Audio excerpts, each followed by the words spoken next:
కాదు తెలంగాణ ఏర్పడ్డ తర్వాత కృష్ణా నదిలో అతి తక్కువ నీటి వినియోగం చేసిందే కాంగ్రెస్ పార్టీ 2024-25. ఎందుకంటే నదిలో నీళ్ళు ఎన్ని వచ్చినాయి, వచ్చిన నీళ్ళలో తెలంగాణ ఎంత వాడింది, ఆంధ్ర ఎంత వాడింది అనేది లెక్క.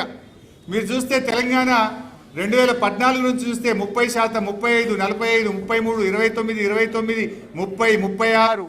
ఇక కాంగ్రెస్ ఎంత వాడిందంటే 28.49%. అంటే నువ్వు ఎంత పర్సెంటేజ్ వాడినావు అన్నది ముఖ్యం. అంటే తెలంగాణలో రాష్ట్రం ఏర్పడ్డ తర్వాత కృష్ణానదిలో మొన్నటి 2024-25 కాంగ్రెస్ పాలనలో అతి తక్కువ కృష్ణానది నీటి వినియోగం జరిగింది అనడానికి ఇంతకంటే ఇంకేం సాక్ష్యం కావాలి? దీన్ని దాచిపెట్టి 286 చూపిస్తారు. నీళ్ళు ఎక్కువ వచ్చినాయి, మరి ఆంధ్రప్రదేశ్ 718 వాడింది, అది ఎందుకు చూపిస్తలేవు? వాళ్ళకు కేటాయింపు వాళ్ళది 66 అయితే 71% వాడినరు, దాని మీద ఎందుకో మాట్లాడవు. ఆంధ్రప్రదేశ్ వాడిన దాని మీద ever lowest utilisation is done during the period of Congress. ఇక వీళ్ళ మాటలు పూటకో మాట గడియకో లెక్క, కనీస అవగాహన ఉండదు. ఒకసారి రేవంత్ రెడ్డి ఒకసారి ఏమంటారంటే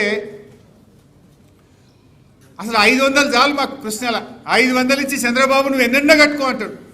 ఓసారి లాయర్లతో రివ్యూ చేసి 963 కావాలి, 904 కావాలంటాడు. ఇక ఉత్తమ 700 చిల్లర ఆయన అడుగుతాడు, 763 అంటాడు. అసలు ముఖ్యమంత్రికి మంత్రికి ఒక అవగాహన ఉండదు. ముఖ్యమంత్రిది ఓ మాట, రేవంత్ రెడ్డిది ఒక మాట, రేవంత్ రెడ్డిది డబుల్ మాటలు. ఒక్కసారి చూడండి. కృష్ణా బేసిన్ మీద మా ప్రాజెక్టులకు మీరు ఎన్ఓసి ఇవ్వండి. ఈ 2 ఎన్ఓసీలు ఇచ్చిన తర్వాత మేము మీ ప్రాజెక్టులకు ఎలాంటి అభ్యంతరం పెట్టాం. ఓ 1000 టీఎంసీలు దాదాపు గోదావరి మీద, ఒక 500 టీఎంసీలు కృష్ణా బేసిన్ మీద మా ప్రాజెక్టులకు మీరు ఎన్ఓసి ఇవ్వండి. ఈ 2 ఎన్ఓసీలు ఇచ్చిన తర్వాత మేము మీ ప్రాజెక్టులకు ఎలాంటి అభ్యంతరం పెట్టము. ఈ తర్వాత 904 కావాలని ఒక రివ్యూ మీటింగ్లో సీఎం ఆఫీస్ ఇచ్చిన ప్రెస్ నోట్.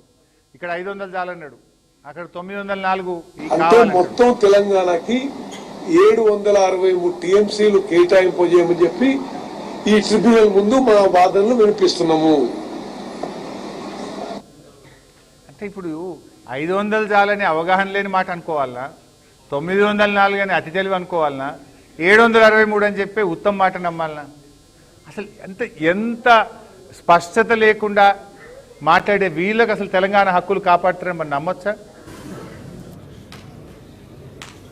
ఇక మీరు ఇందాక నేను 2-3 సార్లు చూపించిన ఫస్ట్ ఎపెక్స్లో, సెకండ్ ఎపెక్స్లో కేఆర్ఎంబికి నోటిఫై చేయొద్దు, కేఆర్ఎంబికి ప్రాజెక్టులు అప్పజెప్పము, KWD2 అవార్డు వచ్చేదాకా ప్రాజెక్టులు అప్పజెప్పే ప్రశ్నే లేదు అని కేసీఆర్ గారు మాట్లాడిన దాన్ని ఆయన నీళ్ళకి ముడిగెట్టిండు కదా. వీళ్ళు ఏం చేసిండు అనేది ఇక్కడ అసలు పాయింట్ వచ్చింది. కాంగ్రెస్ వచ్చినాక 17/1/2024 అంటే కాంగ్రెస్ ప్రభుత్వం వచ్చిన కరెక్ట్గా నెల 10 రోజులు, అంతే కదా. నెల 10, మనమేమో 42 రోజుల్లో ఢిల్లీకి పోయి కృష్ణా నదీ జలాల పునః పంపిణీ చేయాలి బిడ్డ, 811 పంచాలని మనం కొట్లాడినాం. వీళ్ళు గవర్నమెంట్ వచ్చిన 40 రోజులకు ఏం చేసిండ్రు అంటే both the states will hand over the 15 prioritised components of Nagarjuna Sagar project and Srisailam project to KRMB within 1 month time period. నెల లోపల మొత్తం అప్పచెప్తామని రాసిచ్చాం. 10 ఏళ్ళు మనం ప్రాజెక్టులు అప్పచెప్పకుండా నీళ్ళు వచ్చేదాకా మేము అప్పచెప్పము అని పోరాడింది బీఆర్ఎస్. ప్రాజెక్టులు అప్పచెప్పకుండా కాపాడింది బీఆర్ఎస్. రాష్ట్రం వచ్చిన 42 రోజుల్లోనే 811 పంచాలని ఢిల్లీకి పోయి కొట్లాడింది బీఆర్ఎస్. వీళ్ళ ప్రభుత్వం వచ్చిన 40 రోజులకే ఈ ప్రాజెక్టులు మీకు అప్పచెప్తాము అని చెప్పి రాసిచ్చిండ్రు. దీని మీద కేసీఆర్ గారు గర్జించిండ్రు. ఇప్పుడు చూడండి ఒకసారి.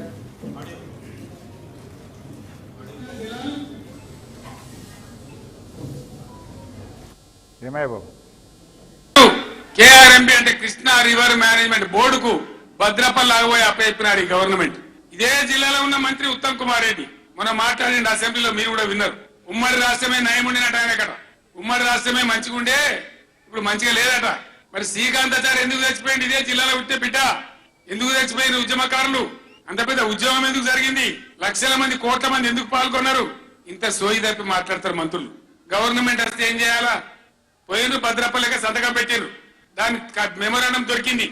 నీళ్ల మంత్రిగా పనిచేసిండు కాబట్టి, అనుభవం ఉంది కాబట్టి, నష్టం ఎంత తెలుసు కాబట్టి వెంటనే హరీష్ రావు గర్జించిండు. గర్జిస్తే ఒక 4-5 రోజులు నాటకాలు ఆడిండు, అబద్ధాలు మాట్లాడిండు. నిలబెట్టి మనం గట్టిగా అసెంబ్లీలో అడిగితే అసెంబ్లీ బడ్జెట్ జరుగుతుంది. మీరు చూసింది బడ్జెట్ జరుగుతుంటే ఏమైతుంది? బడ్జెట్ అతి ముఖ్యమైన విషయం. ఎప్పుడు కూడా చరిత్రలో దాన్ని పక్కకు పెట్టి వేరే అంశాలు తీసుకోరు. కానీ అగమేఘాల మీద ఇది జరుగుతుంటే, ఆ రగడ జరుగుతుంటే బిడ్డ మీ సంగతి బదాలను నిలబెట్ట మిమ్మల్ని ప్రజల ముందే తెలుసుకుంటాం అని నల్లగొండ నేను పిలిపించిన. అంటే ఇప్పుడు మీరు చూడండి, ప్రాజెక్టులు అప్పచెప్తూ ఒకవైపు తీర్మానం చేసిండ్రు, కేసీఆర్ గారు గర్జించిండ్రు. నెక్స్ట్ టైం అయితే చూడండి, ఇది మళ్ళీ లెటర్. ఇది 27 జనవరి 2014,